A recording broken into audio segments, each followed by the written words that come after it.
3. Assalamualaikum warahmatullahi wabarakatuh. Perkenalkan, kami dari kelompok 1 akan membuat tugas hidrosfer atau siklus air. Perkenalkan, nama saya Muhammad Ryan Abani.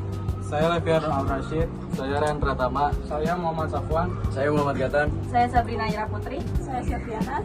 Saya Syirafirli Mulyamin. Saya Dewi Natasha Putri.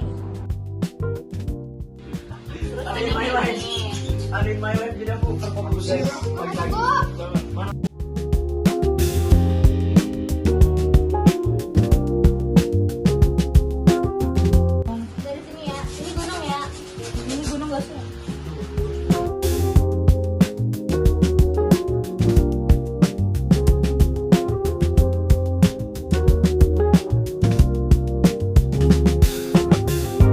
Ya potong aja semuanya.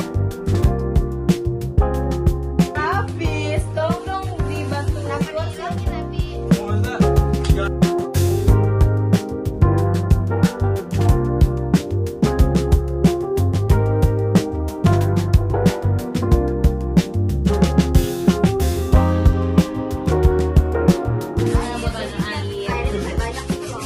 Ikannya yang tebal gini loh, Ra.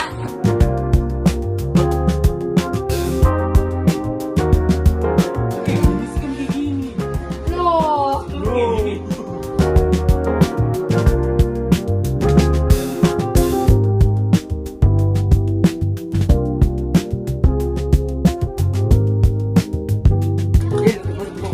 Gitu dulu.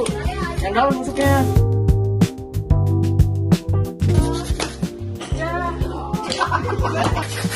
Ini gimana ini?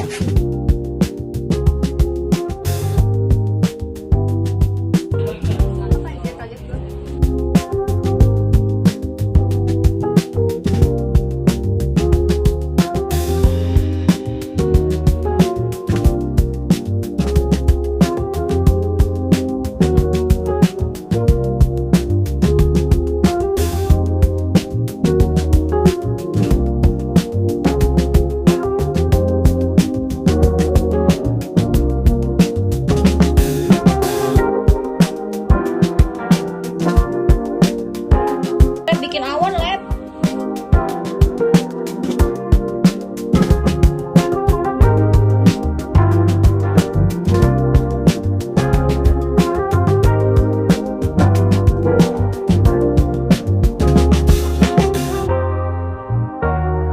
Ya terus apa hubungannya?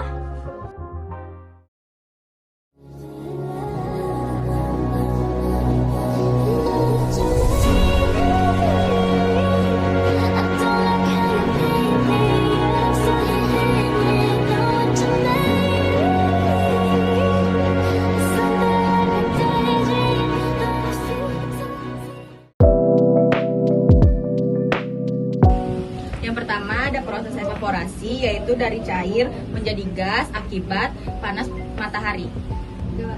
Selanjutnya ini ada proses kondensasi, yaitu di mana zat gas menjadi zat cair. Selanjutnya yang ketiga adalah proses presipitasi. Presipitasi adalah jatuhnya air dari atmosfer ke permukaan bumi dalam berbagai bentuk. Yang keempat adalah runoff. Runoff adalah pergerakan air hujan di atas permukaan tanah dari tempat tinggi ke tempat rendah. 3. Yang terakhir, infiltrasi. Proses meresapnya air dari permukaan melalui pori-pori tanah. 1. Evaporasi. Air dari laut, sungai, dan danau menguap karena panas matahari menjadi air uap. 2. Transpirasi. Penguapan air dari tumbuhan melalui daun. Evaporasi ditambah transpirasi disebut evapotranspirasi. 3. Kondensasi. Uap air naik ke atmosfer lalu mendingin dan berubah menjadi butiran air. 4. Adveksi. Perpindahan awan dari satu tempat ke tempat lain oleh angin, misalnya dari laut ke dalam sungai. 5. Presipitas hujan. Awan yang sudah jenuh akan menjatuhkan air ke bumi dalam bentuk hujan, bisa juga salju di daerah tertentu. 6. Infiltrasi. Air hujan meresap ke dalam tanah. 7. Perkolasi. Air yang sudah masuk tanah bergerak lebih dalam menjadi air tanah. 8. Runoff, aliran permukaan air yang tidak meresap akan mengalir di permukaan menuju sungai, danau, atau laut. 9. Koleksi pengumpulan, air terkumpul kembali di laut, danau, atau sungai. Siklus berulang. 2. Perbandingan siklus hidrologi pendek, sedang, dan panjang. A. Siklus pendek. Proses evaporasi, kondensasi, hujan jatuh langsung ke laut. Lokasi terjadi di atas laut. Dampak cepat, tidak melibatkan daratan, pengaruh kehidupan darat kecil. B. Siklus sedang. Proses evaporasi laut, kondensasi, adveksi hujan di darat. Runoff kembali ke laut. Lokasi dari laut ke daratan. Dampak penting untuk ketersediaan air tawar di darat, sungai, danau, air tanah. C. Siklus panjang. Proses evaporasi, kondensasi, adveksi, presipitasi, salju atau es di pegunungan. Pembentukan gletser mencair kembali ke laut.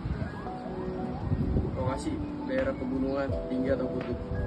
Dampak proses lama berperan dalam cadangan air jangka panjang dan perubahan iklim. Kalau hutan diubah jadi pemukiman atau industri, dampaknya cukup besar, yaitu A. Berkurangnya infiltrasi. Tanah yang tertutup beton atau aspal jadi sulit menyerap air. Air langsung mengalir di permukaan. B. Meningkatnya runoff, aliran permukaan.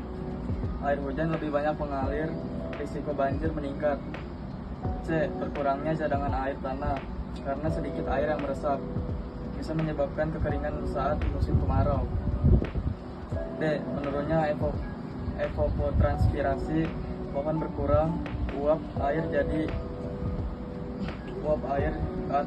atmosfer berkurang, bisa mengganggu pembentukan hujan. E. Perubahan pola hujan lokal, lingkungan jadi lebih panas dan kering, bisa mempengaruhi iklim mikro. F.